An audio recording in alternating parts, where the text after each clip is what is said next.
Boa noite, irmãos. Graça e paz. Irmãos, nós estamos dando continuidade a um estudo que estamos tendo aqui todas as quartas-feiras acerca das disciplinas espirituais.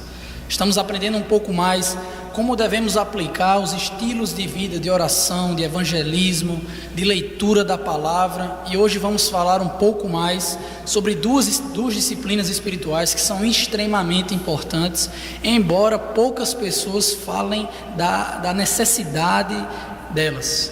Nós iremos falar sobre o silêncio e sobre a solidão. Pode parecer estranho, mas sim, nós precisamos também fazer isso. E para começar esse estudo, eu cito um teólogo chamado Jay Adams. Ele fala que a disciplina é o caminho para a piedade. Eu quero dizer, irmãos, que esse é o motivo de estarmos aqui hoje. Nós nos reunimos aqui quarta-feira após quarta-feira com o intuito de ser mais piedosos, de alcançarmos a santidade, assim nos parecendo mais com Cristo, glorificando o seu nome. Estamos aqui para isso. Sobre essas disciplinas, irmãos, do silêncio e da solidão, primeiramente eu gostaria de dizer que há alguma coisa tanto apelativa quanto transformadora no que diz respeito ao silêncio e à solidão. Nós vemos dois grandes homens das Escrituras, Moisés e o apóstolo Paulo, que tiveram suas vidas completamente transformadas por esses momentos de afastamento, onde eles estiveram entrando em comunhão mais com Deus e aprendendo mais sobre Ele. E embora nós sejamos seres humanos inseridos num contexto em que estamos cada dia mais agitados, barulhentos, há algo dentro de nós, talvez nosso próprio espírito, ele clama por solidão, clama por silêncio, por um momento em que precisamos estar a sós com Deus, esquecendo tudo ao nosso redor.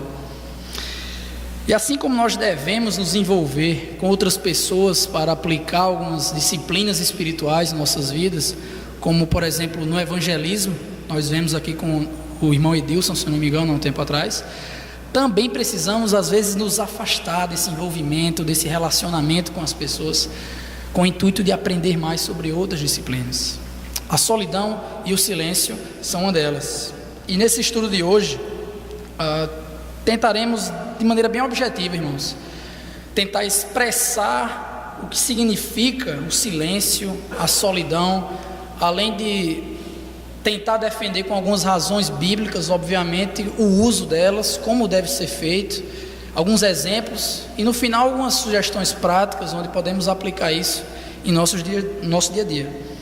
Primeiramente, sobre o silêncio, a gente pode entender que o silêncio é uma disciplina espiritual que diz respeito à abstenção, à privação do falar.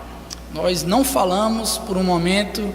Isso é algo voluntário, é algo temporário, é necessário dizer isso. E embora não haja nenhum diálogo, nenhuma fala, por dentro de nós, irmãos, há um diálogo talvez com a gente mesmo, melhor ainda com Deus em alguns momentos. E por isso é muito importante. A disciplina da solidão, por sua vez, ela é mais se retirar-se à privacidade com o intuito de alcançar alguns objetivos espirituais. Isso pode ser feito em alguns segundos, alguns minutos, como em alguns dias e alguns final de semana, talvez. Depende de cada situação, depende de cada pessoa e de cada momento que você estiver vivendo. E o silêncio e a solidão, elas são disciplinas espirituais que são encontradas com frequência nas Escrituras de maneira conjunta. Assim como jejum e oração também são encontrados de maneira conjunta. Mas hoje em específico, mesmo sabendo que também há algumas vezes em que aparecem separadas, nós iremos tratá-las como um par, como algo que se completa, que deve ser feito em conjunto. E começo com algumas razões bíblicas por que devemos fazer isso, por que devemos aplicar essas disciplinas espirituais em nossas vidas. A primeira delas, talvez a mais importante na minha opinião, é que devemos fazê-las para seguir o exemplo do nosso Senhor Jesus. E para fundamentar essa razão, eu uso textos como Mateus capítulo 4, versículo 1, onde o Senhor Jesus é levado pelo Espírito Santo para um longo período de silêncio, de solidão, de tentação, de jejum.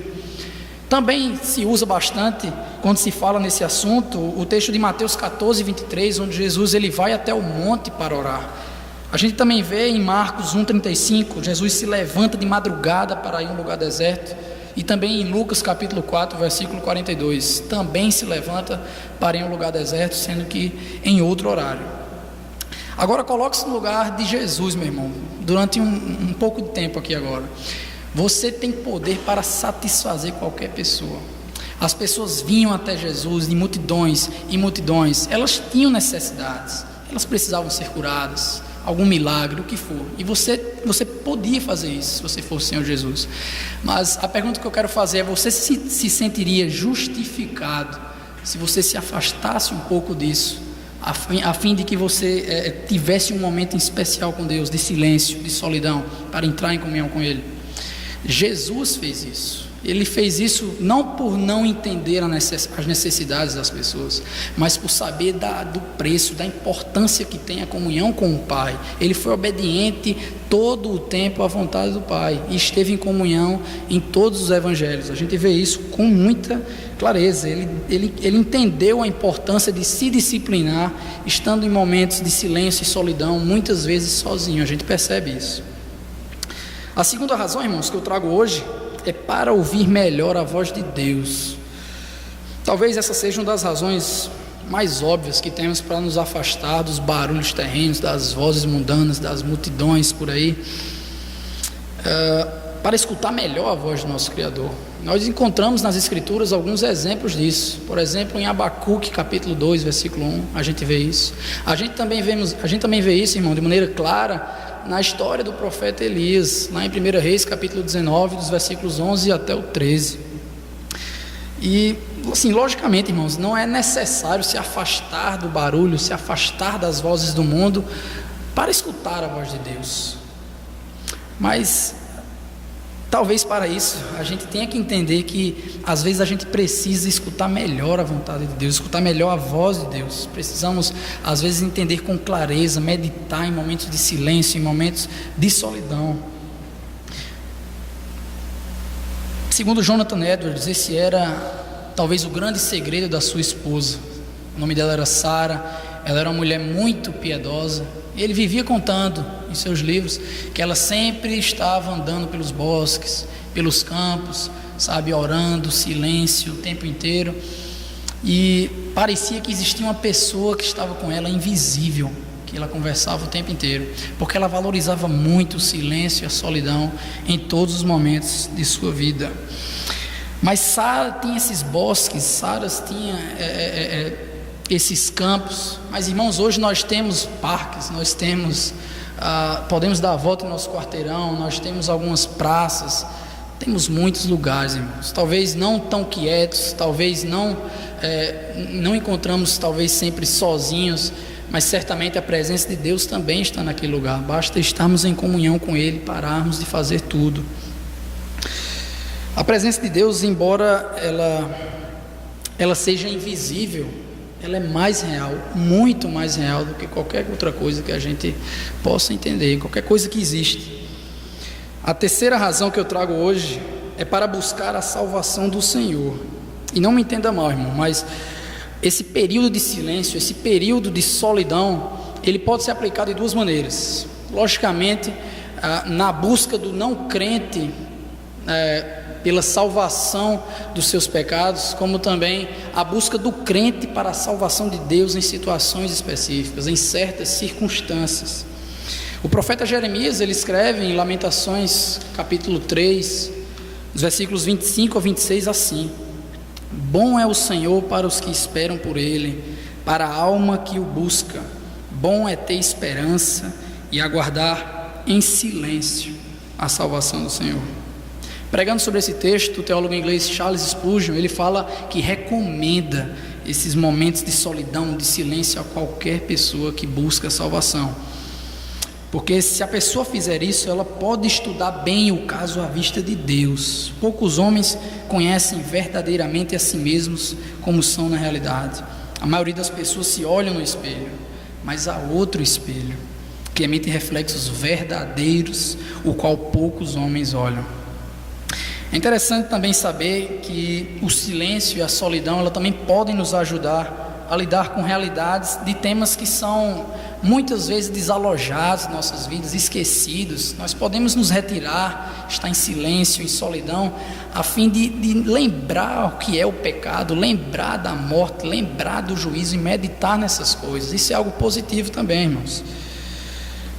A quarta vontade que eu trago para nós hoje é para buscar a vontade de Deus. Devemos fazer isso para buscar a vontade de Deus.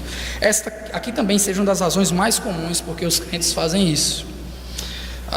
Talvez as pessoas querem entender a vontade de Deus em algumas situações específicas e muitas vezes confundem isso como algo extra bíblico. A gente tem que entender que Deus fala totalmente em sua palavra, a vontade dele revelada. Não estamos colocando Deus dentro de um quadrado, irmãos, mas Deus resolveu fazer tudo em conformidade com a sua palavra. Isso é algo certo. Mas Jesus fez isso em Lucas capítulo 6, versículo 12 e 13, quando ele chama os seus discípulos, ele escolhe quais são os seus discípulos para viajar com ele.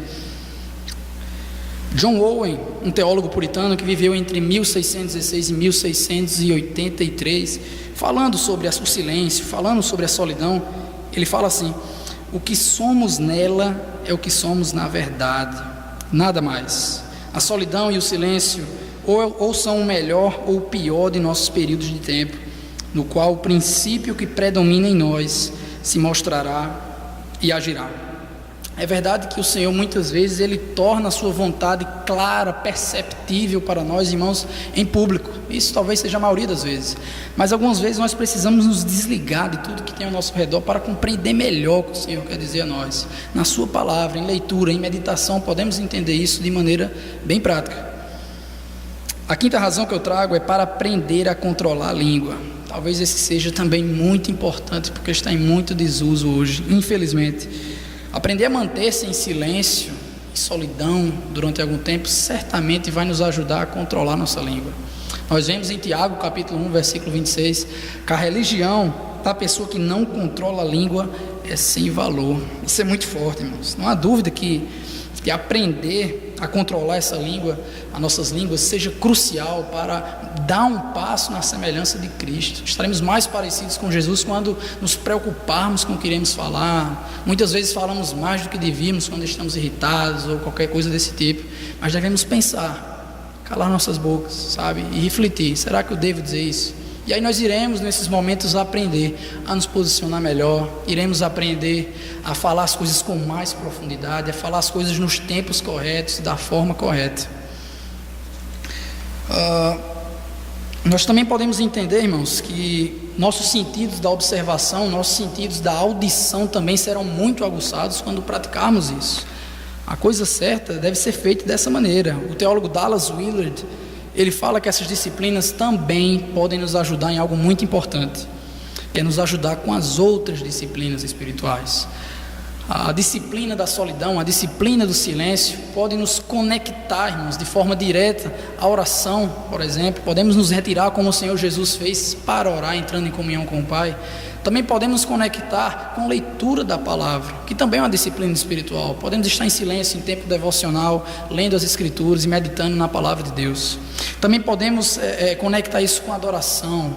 Também podemos conectar isso com o jejum que o próprio Senhor Jesus fez em Mateus capítulo 4. E agora eu trago algumas sugestões práticas para o nosso dia a dia, para o nosso cotidiano. E vamos ver a seguir algumas dessas sugestões para tornar o silêncio, a solidão, coisas mais habituais em nossas vidas, coisas mais reais, que acontecem de verdade, e não somente fica da boca para fora. Primeiro exemplo que eu gosto de trazer, irmãos, são aqueles minutos de retiro que nós temos. Podemos aplicar isso todos os dias. E por mais que você venha falar: ah, Lucas, eu sou um cara ocupado, eu sou um cara que não tenho tempo para nada, meu irmão, existem muitos momentos no nosso dia a dia que nós podemos parar para meditar, parar para ficar em silêncio, em solidão. Eu digo pequenos exemplos, como esperar a fila de um banco, esperar um elevador, estar dirigindo um carro, parado num semáforo. Nós podemos estar em oração naquele momento, podemos estar em silêncio, meditando no Senhor, meditando na vida eterna, meditando na morte, no pecado, em quem nós somos de verdade. Isso é um fato. Mesmo que você tenha estado alguns segundos, irmão, somente aproveitando isso, não desperdice o seu tempo, sabe? Aproveite mesmo, porque nós precisamos estar em comunhão com Deus todos os dias, não é somente em alguns momentos que escolhemos antes de dormir, ao acordar, o tempo inteiro. A Bíblia fala, por exemplo, orar sem cessar. Isso é todo um estilo de vida. Temos que desfrutar desses momentos na presença do Senhor. A segunda sugestão, irmãos, que eu trago é estabelecer períodos de silêncio e solidão diários. Isso aqui é os famosos devocionais que temos todos os dias, escolhemos um momento e fazemos isso. Eu conheço pessoas que levam tão a sério essa questão do dízimo, que inclusive diziam o tempo do dia, são 24 horas, ele dedica 2 horas e 40 à leitura da palavra, à oração, ao jejum, ao que for. Tudo bem, é uma ideia bacana, tal, mas precisamos o tempo inteiro estar em comunhão com Deus, não somente em 2 horas e 40, assim como as ofertas também, não deve ser somente o nosso dízimo, mas devemos dar de todo o nosso coração, ser capaz de dar tudo ao Senhor. Esses períodos são a alma da disciplina, a alma do silêncio, da solidão, do que estamos aprendendo aqui hoje. Quem pratica todos os dias isso aqui, sabe, uma leitura diária da palavra, oração, sempre em comunhão com Deus, tem muita probabilidade de se disciplinar, de aprender mais, de estar em mais comunhão com o Senhor. Amém? A terceira sugestão e última é retirar-se para ficar em silêncio e solidão durante um período. Retirar-se a fim de ficar em silêncio e solidão, isso pode, nessa verdade aqui, é mais em relação a algum tempo mais duradouro. Isso pode ser alguma tarde, alguma noite, algum sábado que você separa para estar com o Senhor em meditação. Também pode ser algum final de semana em um chalé, uma pousada, um acampamento. Você pode dedicar esse tempo para estar em sintonia com Deus também. Para alguns lugares, talvez você não deseje levar nada além da sua Bíblia e de algum caderno para anotar alguma coisa, irmãos. Isso já aconteceu muito comigo, certamente aconteceu com vocês também. Acontecem coisas assim em nossas vidas que, sabe, temos dificuldade, temos problemas, e quando estamos sós com Deus, estamos lendo a sua palavra, em meditação e descanso, isso é algo que é um refrigério muito forte. Talvez você não deseje levar não somente a Bíblia, mas também aquele livro que impacta a sua vida, que você sabe que irá lhe levar ao quebrantamento, a uma edificação pessoal para adorar mais também o Senhor Jesus. E para concluir, irmãos, saibam que se você já experimentou de fato a graça do Senhor Jesus, você certamente vai entender o silêncio e a solidão como algo extremamente prazeroso. É um prazer fazer isso, para estar em comunhão com Deus. É uma fonte fiel de refrigério, de alegria, de transformação. Amém? Que possamos aplicar esse estudo, essa palavra em nossas vidas, depois desse culto, em nossos momentos de silêncio e solidão. Que Deus nos abençoe, em nome de Jesus.